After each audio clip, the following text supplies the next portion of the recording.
Thinking Aloud. Conversations on the leading edge of knowledge and discovery with psychologist Jeffrey Mishlove.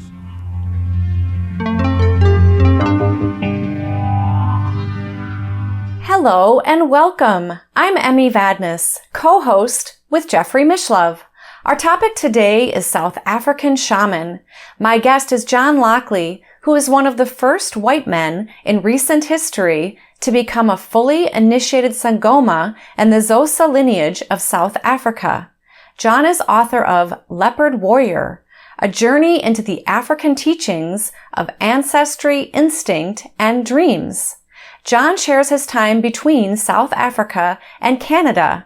Now I'll switch over to the internet video. Welcome, John. It's such a pleasure and honor to have you with us today. Thank you. It's nice to be here. Thank you. John is going to start us out with some singing and meditation. Yes, so I encourage everyone to just drop in and feel your heartbeat, because that's the essence of this work, is the heart and feeling the space inside your chest.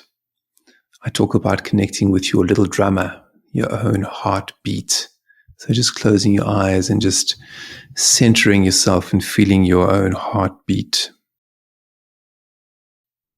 Oh, moyo amo, amo, moyo amo, amo, moya, oh, moya. Oh, moyo amo, moya, moyo amo, moya, oh, moya, oh, moya. Siyabulela bana badala camagu, siyabulela nkulunkulu camagu, siyabulela izinyanya camagu, uvulela bana badala camagu, uvulela Thixo wam camagu. We call on the great ones to open the road for us so we can realize our humanity in this world and the next.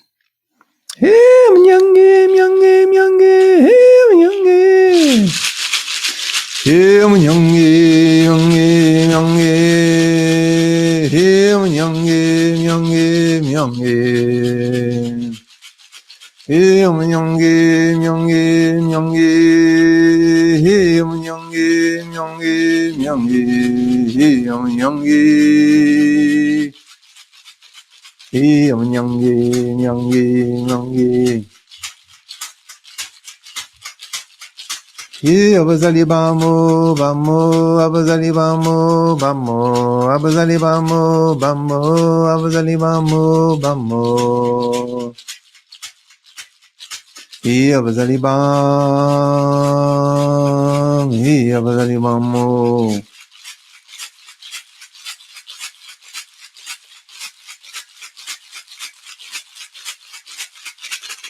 Wouldn't let them have a tamago, wouldn't let them kuru tamago, siang ola siatandas tamago, kosiam, tamago.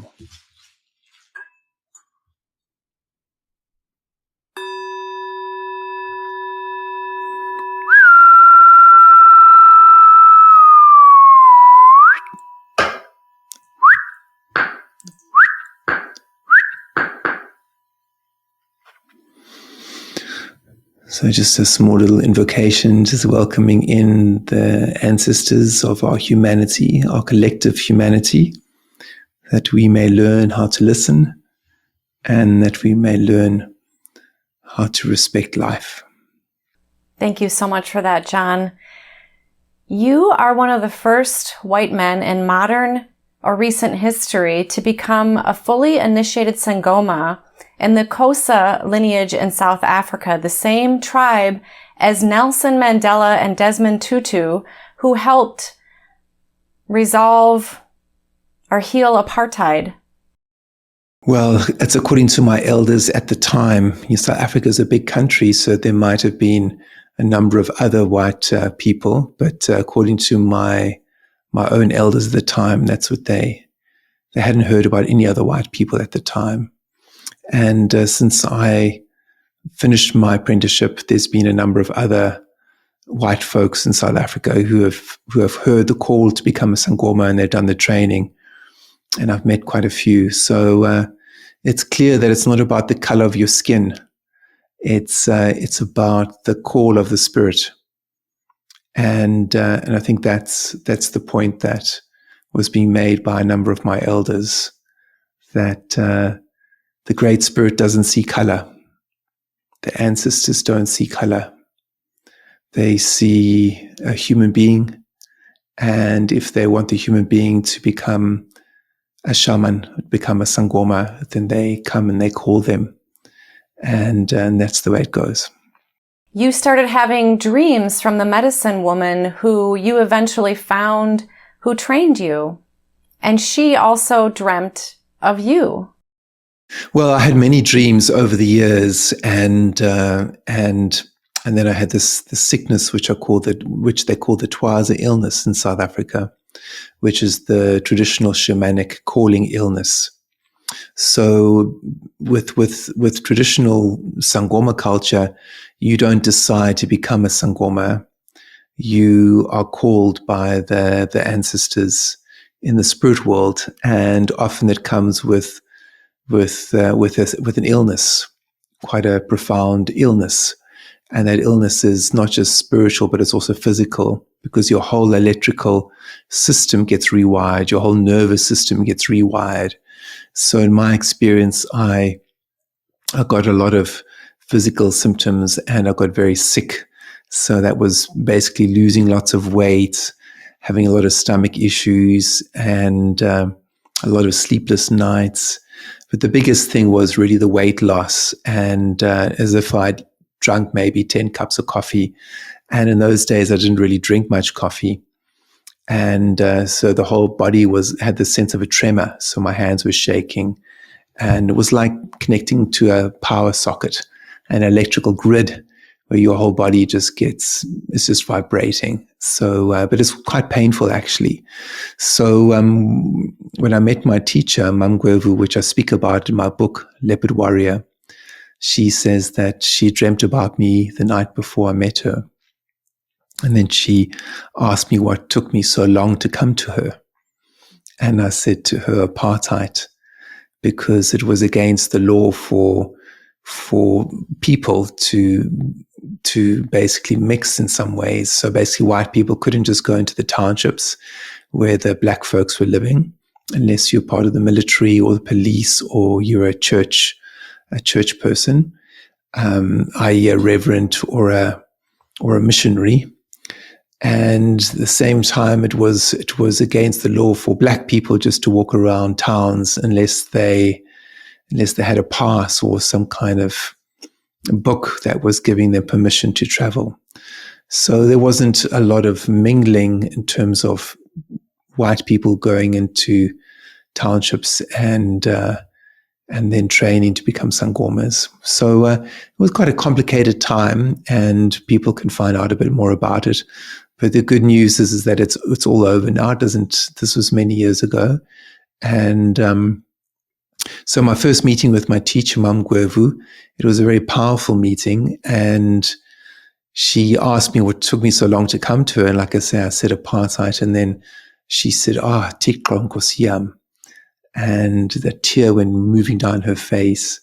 And we both looked at each other. And in that moment, there was no white person and black person, man and woman, indigenous and modern. There was no differences between us. There was just two human beings that fell in love with one another. So in that moment, we were just falling into this situation that I was in, and she felt this complete compassion for me.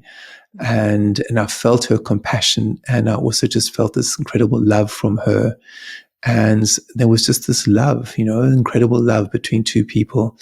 And then she asked me if I wanted to become her apprentice. So there again, it's important for people to realize that, especially in the Sangoma tradition, you don't ask to become a Sangoma. You have to be invited.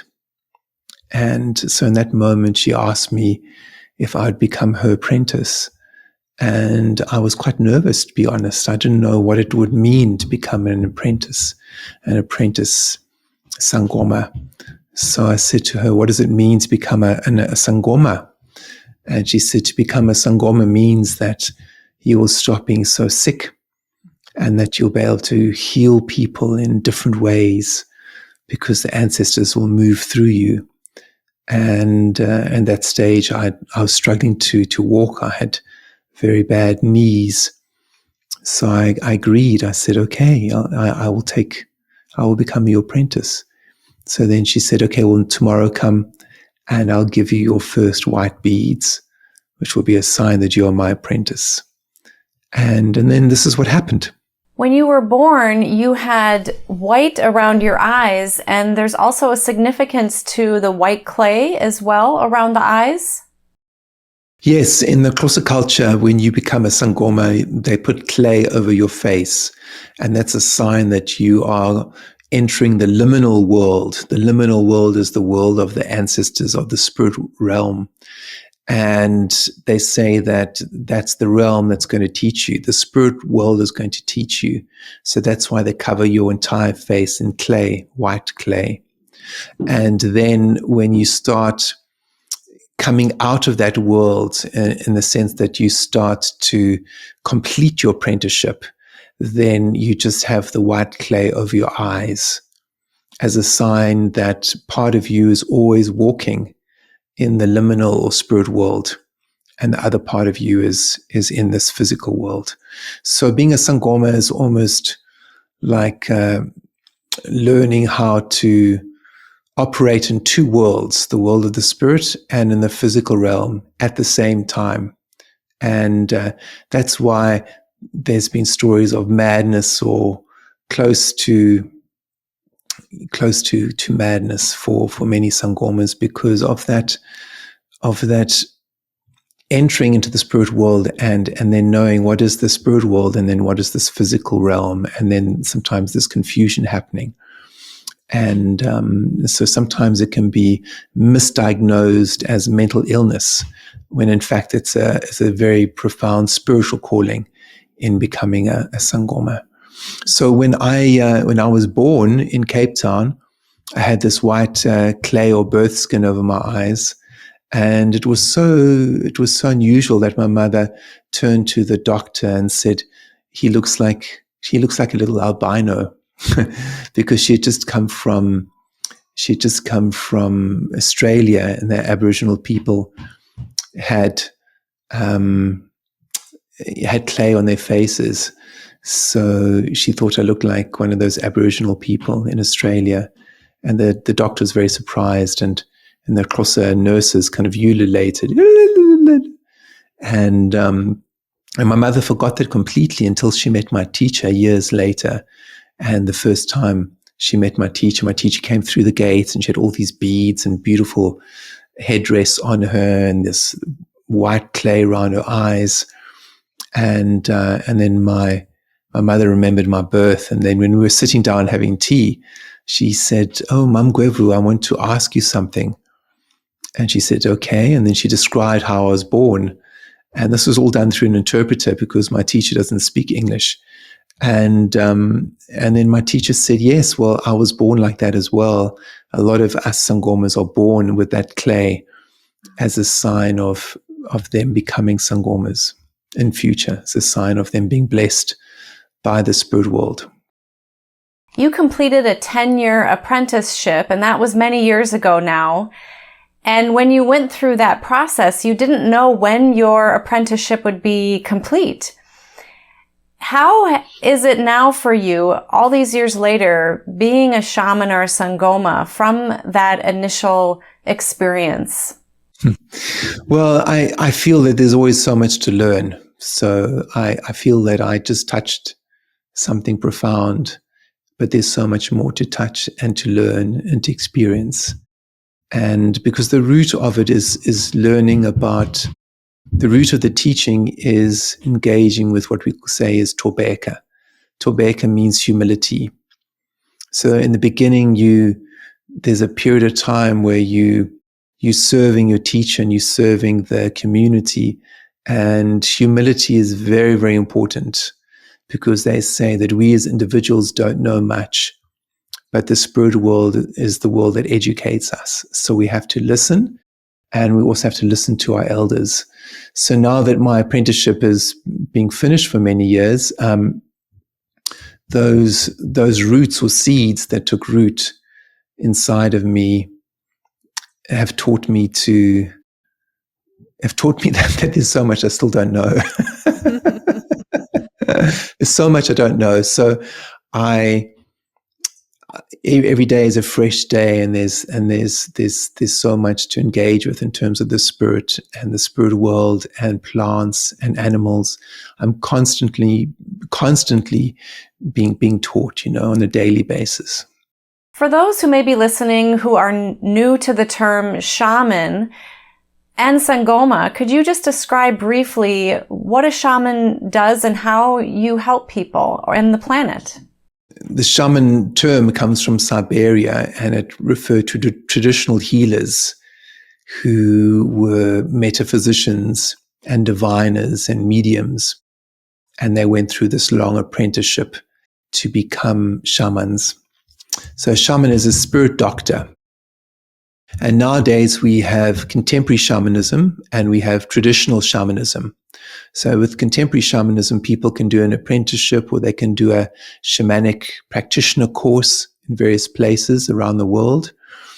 And then traditional shamanism is where you are called by the spirits, and also where you are called by a particular lineage and tribe, and then they train you. Now, a similar thing in terms of contemporary shamanism would be the call of the spirit. So often people feel some kind of dis-ease inside of them, and then they feel they need to do some training, or they need to do a practitioner course, and they need to start learning how to work with their dreams and with their spirit. So on that level, there's a lot of similarities. Now, with traditional shamanism, the difference is really the apprenticeship side of it, and working with a particular lineage or tribe. And often that involve learning the language, or learning the ceremonial side of it. So learning songs, learning rhythms, because a big part of shamanism, whether it's contemporary or traditional, is drumming and singing and holding a rhythm and working with dreams. So at the end of the day, it's about being a spirit doctor, a metaphysician, and our ancestors, or those folks around the world who've held this wisdom for thousands of years, have been the spirit doctors of humanity. So when we're working with a lineage, like with a Xhosa lineage, or the Swazi or Siberian, or the different lineages in North America, you're calling on those old spirit doctors from way back to come and be with you and to teach you. So that knowledge is timeless, and it keeps coming back, and it keeps coming through the living. And our job as shamans, whether you're contemporary or traditional, it doesn't matter. The most important thing is that you hear the call of the spirit, and then you take some kind of action to heal the living and heal the split between the heart and the mind, between what you think is real and what is real, and also heal the split between you could say that apartheid between man and nature, because nowadays there's terrible actions towards nature in terms of animals, in terms of poaching and species extinction and things like that. So one of the things that shamanism can do today is help people reconnect to their inner nature. And as you connect to your inner nature, then you connect to nature outside of yourself. And then the split, or this apartheid inside between your heart and your mind, and between you and nature, that can heal. So that's in essence the job of the shaman, is to hear the call of the spirit and then take some kind of action to heal that call, to hear it, and to and to heal our relationship to nature. The name you were given when you became a shaman is connected to healing cultures. Yes, the name my teacher, Mamgwevu, gave me is Ucingolwendamba, and that means the one who communicates over long distances. It's also the bridge between people, so the communicator, and also the communicator, or the person who communicates from the spirit world into this world. Mm-hmm. Yeah. So it literally is like telephone wires. The literal translation is someone who's like connected to the telegram poles, the old telegram poles. Yeah. It's something like that. How common is it for a contemporary or traditional shaman to have an illness or be a wounded healer? I think it's very common, because what's calling people to train or to become a shaman or to go through an apprenticeship is dis-ease. So where your spirit and your soul is frayed and you don't feel well. Depression is a big one nowadays, where you feel something is not right, where you're losing energy and you just don't feel well. It might be nightmares. People might struggle with their dream life. But at the end of the day, it's some kind of dis-ease that is calling you to listen more deeply to your spirit and then do some kind of training. How can we heal soul sickness? I think soul sickness is something that we can heal through listening to ourselves. So the first thing is recognizing whether you are sick or not.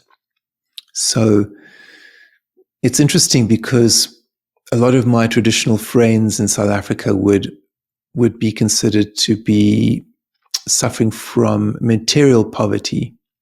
So they suffer from material poverty in the sense that they don't live in the way of, for a lot of people in North America, a lot of middle class people. They will struggle with basic necessities, food, clothing, a lot of things they're going to struggle with. But what they do have is spiritual abundance and wealth in terms of dreaming and connection to their ancestors. So overseas, in the Western world, people might have material wealth, but they have spiritual poverty. So let me talk a bit about spiritual poverty, because that's very, very important. And spiritual poverty is basically where someone doesn't dream, they don't remember their dreams. And most importantly for us, they don't connect to their ancestors. So when I went back to South Africa and I spoke to my elders about my time overseas, and then I just shared with with my teacher about people I met and clients that I worked with. And then I said to my elders, a lot of the people do not dream about their ancestors. There was silence and they didn't know what to say. Because for people to not dream about their ancestors, there's no answer. It's such a serious thing that people have no response for that. And so when I said to my teacher's husband, who's a tribal elder and one of the men that initiates the young boys to become men, I explained it to him, and then I said to him, Tata, andifuni ukuhamba phesheya. I said, Father, I don't want to go overseas. Ndikhumbula nina. I miss you too much. I want to stay. Ndifuna ukuhlala apha eMzantsi Afrika. I want to stay here in South Africa. And then he looked at me carefully and he said, wena liqgirh nkulu. Izinyanya zibiza wena. Uyahamba phesheya. Siyakhumbula wena. Akunqak. So he said that when you hear the call of the ancestors, you must listen, you must go overseas, you must help these people. And we'll be here for you. Don't worry, we'll always be here for you. So for them to hear about people who are not connected to their ancestors is something so tragic that all it brought was silence. So this is what has inspired me on my journeys overseas in terms of the northern hemispheres outside Africa, Europe, the Western world, America, North America, Canada. There's a growing illness, and it's the illness of forgetting your humanity, forgetting your ancestors, forgetting your dreams. And the only thing people are remembering or feeling is their own desires. So it's almost like the zombie mentality that's coming in, and that is having a direct impact on the environment because people see themselves as separate, and then they buy indiscriminately and they become rampant consumers, and they're not thinking about the rubbish that they are throwing away. They're not thinking of the environment. They're not thinking about the plants. They're not thinking about the animals that are dying in the sea. They're only thinking about themselves. And they are not even thinking about their own ancestors. So the way to heal this is for people to start feeling their own blood in their own bones, to feel their own inner world, to feel their own dreams, and to ask themselves the question, do I connect to my ancestors? Do I dream? How clearly do I dream? And if the answer is, I don't remember my dreams and I'm not connected to my ancestors, then some work is needed. And the way to start healing that is just to realize something is wrong here. To realize, okay, maybe I have spiritual poverty. When someone has spiritual poverty, they need some food. And then the next thing is to start looking for the right food to eat, spiritual food, and then to start developing some kind of diet where you start eating the right foods and start listening to the spirit, because we say the spirit inside of us, your soul, is something that grows your entire life. So you could have an 8-year-old child that could have the call to be a Sangoma, and you could have an 8-year-old child that could have the eyes of like a Rinpoche, of a senior Sangoma, and like a Rinpoche in the Tibetan world. And they could have the call, and then they could start an apprenticeship at 8 years old, or even 6 years old. And at the same time, you could have someone who turns 81 years old, and they're called by the ancestors at 81 years old to start an apprenticeship. And then they can start an apprenticeship. Age does not matter. The soul and the spirit is timeless. I have witnessed an 8-year-old child with the energy of a senior Sangoma calling people to become Sangomas. And at the same time, I have witnessed an 81-year-old person who is young in the way of the Sangoma, who receives a call to train. And it's the most sublime thing to see. For those listening who might be thinking, how can I connect with my ancestors? What can you suggest? The first is to start listening to yourself, listen to your own heart. So you put your hand on your heart, you feel your own heartbeat and breathe into it. And then in quiet moments, feel the wind moving through you. Feel the breath of life. And feel the rhythm of your own heartbeat, how it makes your whole body shake. Feel that and sink into that. Listen to that. And then that is the beginning to developing a relationship with your soul, with your spirit. Mm-hmm. How can we connect more with our dreams? Sometimes I hear people tell me, oh, I don't dream, or I don't remember my dreams. Well, again, the first thing is to see dreaming as important. And if it is important for you, then you need to create some space for it. So how you go to sleep at night is important. So making sure there's not too much gadgets around you when you go to sleep, that you feel a little bit of stillness around you. Maybe do a little bit of breathing, quietening your mind, listening to your heartbeat. So how you go to sleep is important. And then also what's important is the way you wake up. So it's preferable that you don't wake up with an alarm. It's preferable that if you do have an alarm, that it wakes you up gently, just so there's no strong coming into the world where you're giving yourself a chance as you're coming back into the world to remember your dreams. And then the next thing is I don't recommend picking up your phone and checking your email when you wake up straight away, because that's the first thing that's going to make it hard for you to remember your dreams. Because as you're coming into this world again from dreaming, there's a period of kind of quietness that you need to honor. So what I try and do is only turn my phone on and check emails after breakfast. So after I've had some coffee and after I've had breakfast, and I've given myself a chance, at least the first hour of the day, to come into the world and remember what happened during the night. So that is what I'm talking about, is creating space, spiritual space inside of you, because it's important for you. For me, it's very important because we navigate the spirit realm through dreaming. It's one of our skills, or one of our tools for the spirit to connect with us and give us messages, is through dreams. There are other ways, like through drumming and through going into trance and through divination and things like that. However, in terms of day-to-day practice, our dreams are one of the spaces through which the spirit world communicates with us.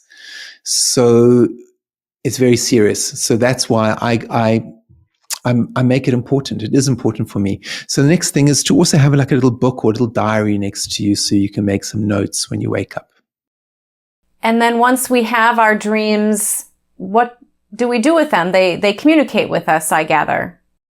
Well, the dream process and listening and working with your dreams is one of the oldest spiritual practices known to man. It's one of the oldest practices that our ancestors, that our forefathers, our foreparents used to connect to spirit. Okay. And dreams are often a riddle, and riddles leave you with a question of, I don't know. And that's a good question, because it's the start of building humility. It's the start of building, we say, tobeka. And humility leads to grace. Grace leads to spiritual awareness. So to always look for an answer to your dreams, sometimes there aren't answers. Sometimes the riddle is enough to leave you with a sense of humility. I don't know what this means. And that's okay. And but sometimes you want to find the answer to the dream, because it might be a warning, it might be some instruction. So it's good to write the dream down, do a little bit of research, maybe share it with a friend or someone you trust, and listen to your inner guidance. This is the most important thing. The dreams are calling you to listen to your intuition and then take some kind of action. Because sometimes dreams are calling you to do something, to answer a call, to take a course, to change direction. And sometimes we make mistakes. Sometimes we make mistakes, but it's all part of learning. It's all part of learning the riddle. The riddle of the dreams is also the riddle of life. Life is a riddle. We don't know the answers. How do you as a shaman help people with divination? Well, divination to divine means to read the spirit, read the soul of someone. So when someone comes to me for a divination, I throw the bones in the traditional Xhosa or Zulu way, and then I see the pattern of the bones on the skin, on the ground, and then I can see where someone is struggling and where they are strong. So basically, people's strengths and weaknesses are shown in the divination, and often we are also shown then how someone can grow their spirit, how they can grow their soul, how they can get stronger. And that often involves some kind of ritual, involves listening to their ancestors, doing some prayers, the whole practice is a practice of engaging with your own tobeka, your own humility, your own place on this earth. And that place is part of life, part of this incredible life force, which is connected to the insects, it's connected to the ants, it's connected to the trees, it's connected to the wind, it's connected to the owls, it's connected to the stray cats outside, it's connected to the coyotes. We are connected to all of that life. And as we let go and connect to our spirit, and we learn to grow our spirit, then that connection gets stronger. So divination is all about, where is someone in terms of their soul's growth? What do they need to do to grow their soul and their spirit, to connect to their ancestors? So often in a divination, we also get to see how someone is connected to their own ancestors or spiritual parents. What is the relationship, and how can that relationship get stronger? If someone has a wound connected to their ancestral line, such as maybe slavery, and they feel that they're resistant to connecting with their ancestors, what might you suggest? They need to forgive their ancestors. And when we're dealing with ancestors, we're not dealing with the last couple of 100 years. We're really dealing with 5,000, 10,000 years. When you're dealing with ancestors, don't think small. Don't think the last couple of 100 years. So if, for example, you're in that unfortunate position where you are aware that some of your ancestors were, for example, slavers and slave masters, then you feel that sense of shame in the living and in this current generation. And so then what you would need to do is go back in time to when your ancestors were more peaceful, when there wasn't that disharmony in your ancestral line, and ask for strength to help heal that indignity that has been brought into your family because of their actions. And on the other side is, if your ancestors were slaves and they were mistreated and they experience indignity, then it would be the same thing when you go back in time when your ancestors were strong and they didn't have to suffer those indignities, and call on strength to help heal those injuries and traumas that occurred due to slavery. So that's we think of it like a tree. When a tree is sick, it has to go deeper within its roots to call on healing sap to strengthen the tree. It doesn't stop. A tree doesn't stop sucking in the sap because there is a wound to one of its roots. No, it goes into all the other roots that are strong, and it goes deeper, and it pulls deeper into the earth to pull in nutrients and nourishment. So this is what we are called to do as human beings. When there is an illness in the family, in the ancestral family, due to war or due to the illness of addiction or abuse, we have to go back further in time. That's great. Yeah. How does the singing and chanting and dancing help connect us to ourselves, to our ancestors, nature, and help us be well and heal? I think when you're chanting and you're singing, then you feel a sense of love. You feel a sense of peace in your heart. And often when you're very deep within a chant or within a song, you lose connection to your own story, whether the story is good or bad. And there's a sense of freedom that happens there. And I know the yogis will speak about chanting as a way to reduce our karma. So karma can be good and bad, and karma is all about stories that we have accumulated, and it becomes like luggage. And sometimes that luggage can be very heavy and can really weigh you down. And when you are chanting and singing, all you're thinking about is the beauty of the sound. And it's a bit like a bird. When I listen to birds and they sound so free, they are sharing their chant with the world. And I always say, when you are singing and chanting, you need to do it like a bird that's communicating its spirit with the world. Lovely. Yeah. When reading your book, I loved how you described that the pounding your feet into the earth and how that helped you feel more connected to earth and to yourself as well. Yes, we are all like electrical currents. We have electricity going through us. And when we are not connected to the earth, we become unstable, because all electricity needs 3 points. You've got the live wire, the neutral, and you have the earth socket.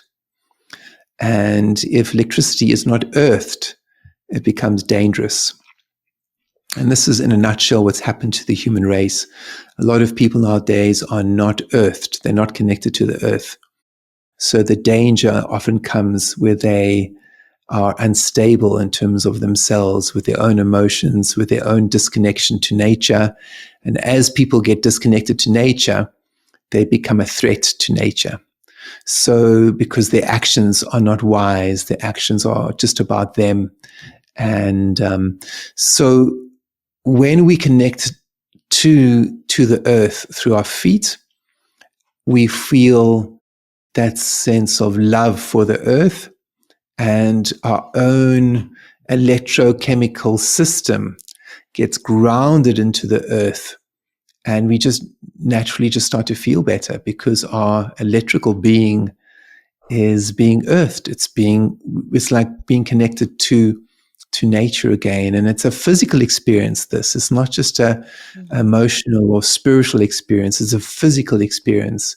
And so I often say to clients, if they're not feeling great or they're getting overly emotional, I'll often just say to them, go for a walk, and don't walk with any earbuds in or anything in your ears. Just listen to the sounds of nature or the traffic or whatever. Just ground yourself through your feet.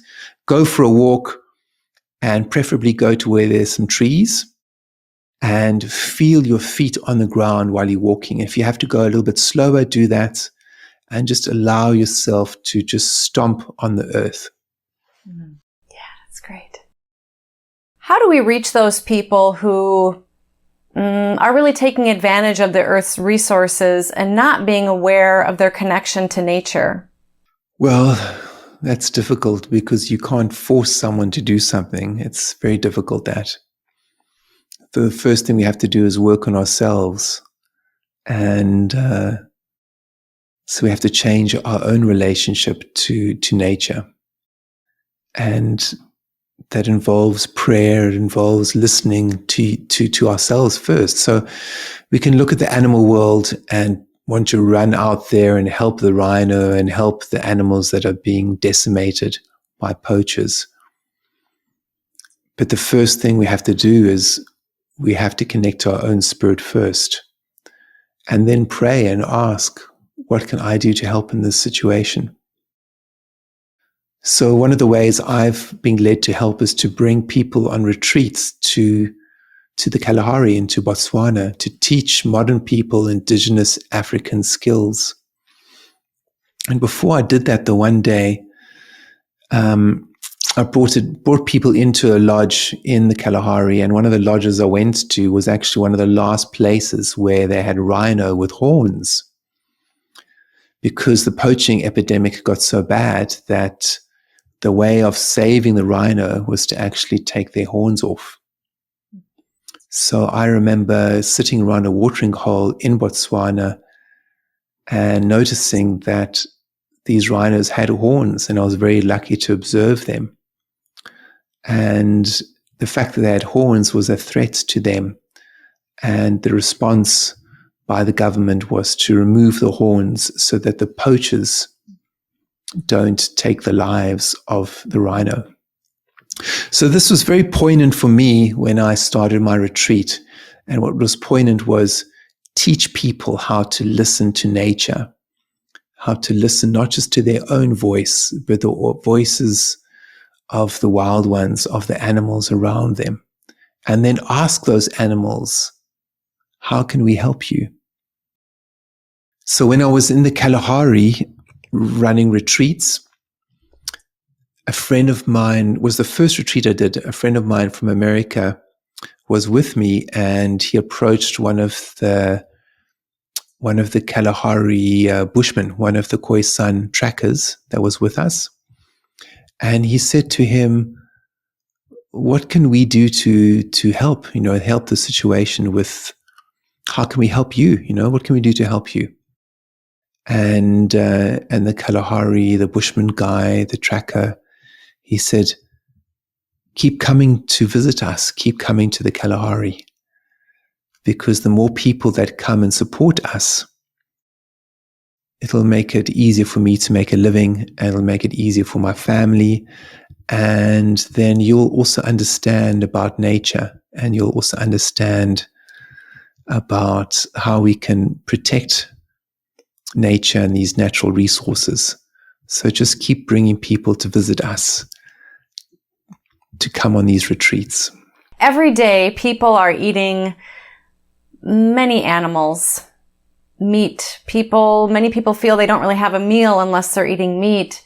How do we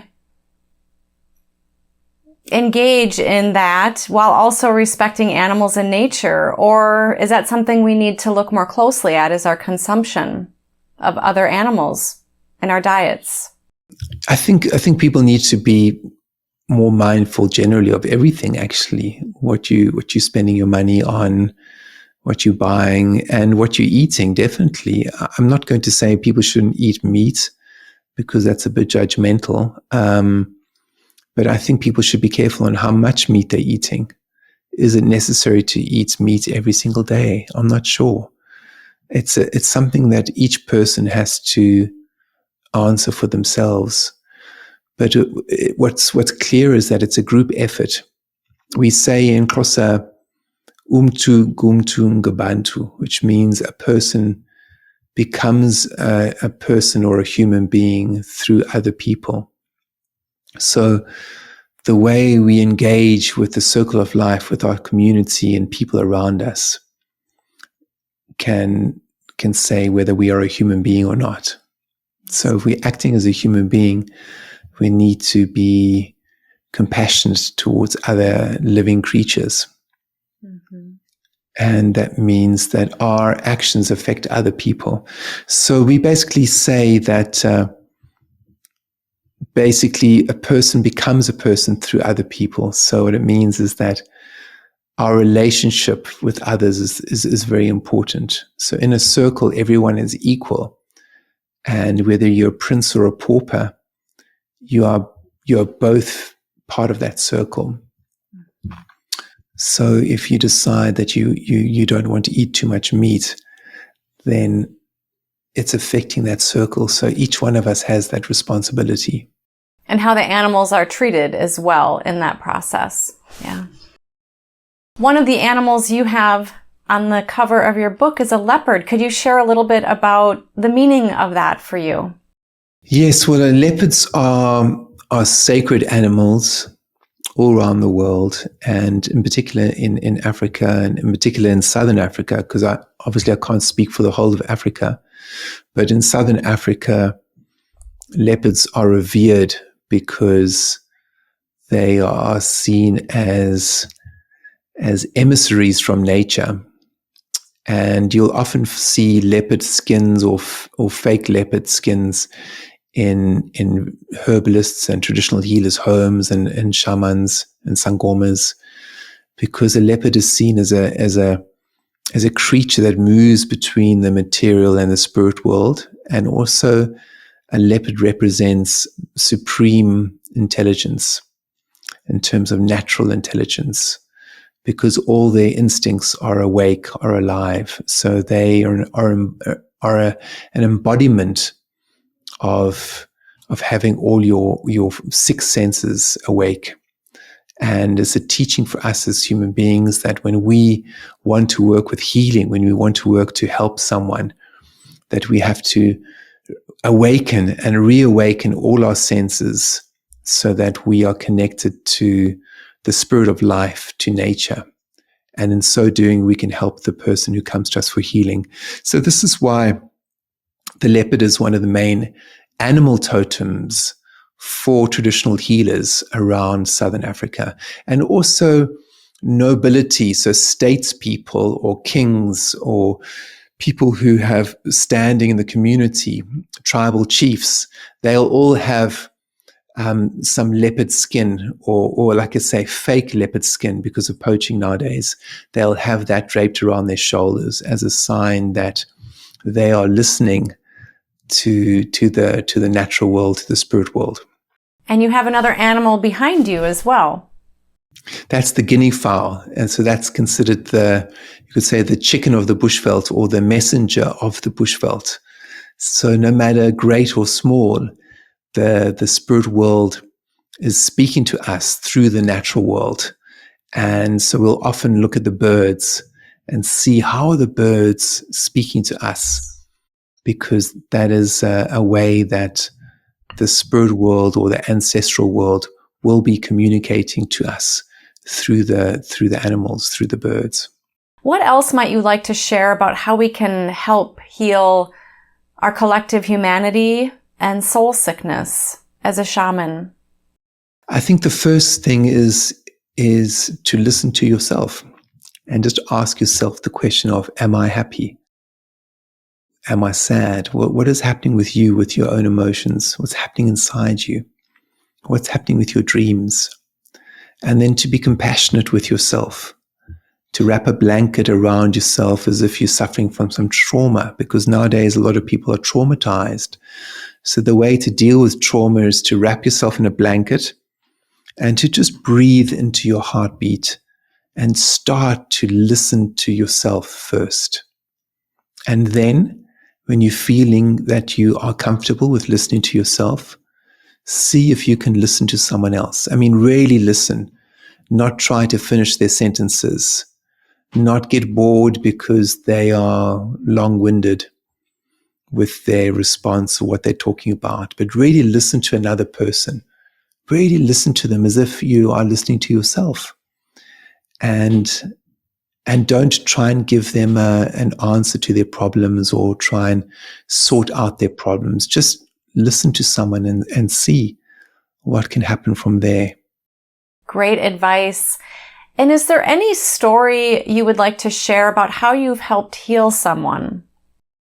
I think the first thing with a healer is we don't heal people. People heal themselves. Mm-hmm. I think it's arrogance to assume that I think it would be arrogant for me to assume that I heal anyone. Mm-hmm. As a Sangoma, I'm a simple messenger, and people heal themselves. When people are ready to heal, and then they are ready to listen, and then they heal themselves.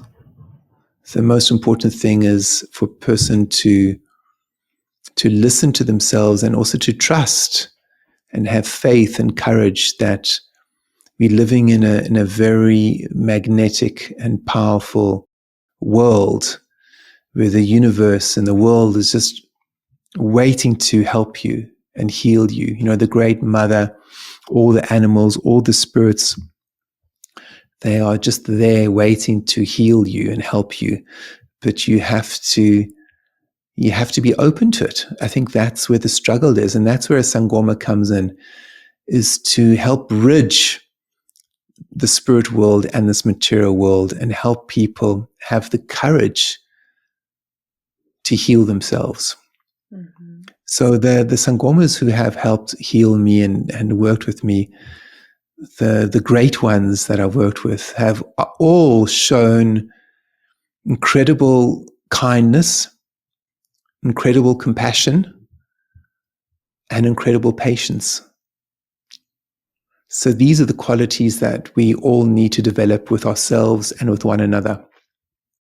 I remember this one wonderful Sangoma in Soweto that I worked with. And for those of you who might know of Trevor Noah on The Daily Show, he was brought up in Soweto and his mother is Xhosa. And So he speaks about his background in Soweto, and his book that he wrote is a wonderful book. And he speaks a lot about Soweto. And anyway, I used to go and visit this incredible diviner, Makosi, in Soweto. And she's an older lady, and she was an incredible diviner. The way she threw the bones was just amazing. She used to get a lot of people going to her, all different cultures, used to go to her for bone divinations. And I used to just sit with her, and I just loved sitting with her. She was the most incredible person. And one day, as I was sitting with her, she just looked at me and she said, we need to be very patient with people. We need to be very patient, because then people will be patient with us. I've never forgotten that, because she exuded patience and love. And I just thought, if I could just be a little bit like her, it would be good, because I know I'd feel good. Because she just made people feel so comfortable around them. She didn't judge them. She listened, and she was so patient. She'd just take her time. So nowadays things are so fast because of technology, and we need to sometimes slow down with one another and just listen to one another and not judge.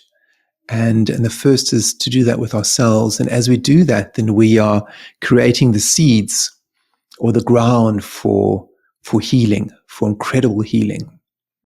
Well, I have thoroughly enjoyed listening to you, John. Is there anything else you would like to share today before we wrap up? The problems that we are facing in the world today can be healed. But the first thing that each person has to do is to listen to themselves and to be kind to themselves. So I wish for the listeners I wish for anyone who's listening and watching this to just take a breath in, hold your breath, and just slowly breathe out, and just make a point of being kind to yourself, to listen to your heart and just say, I'm doing my best. And if you don't feel you're doing your best, then just try harder, but don't beat yourself up. Be compassionate with yourself, please. And then this world is going to change very quickly. John, thank you for your love, kindness, and compassion. Thank you so much for being with me today. Thank you. Thank you for inviting me. Thank you so much. And for those of you listening or watching, thank you for being with us.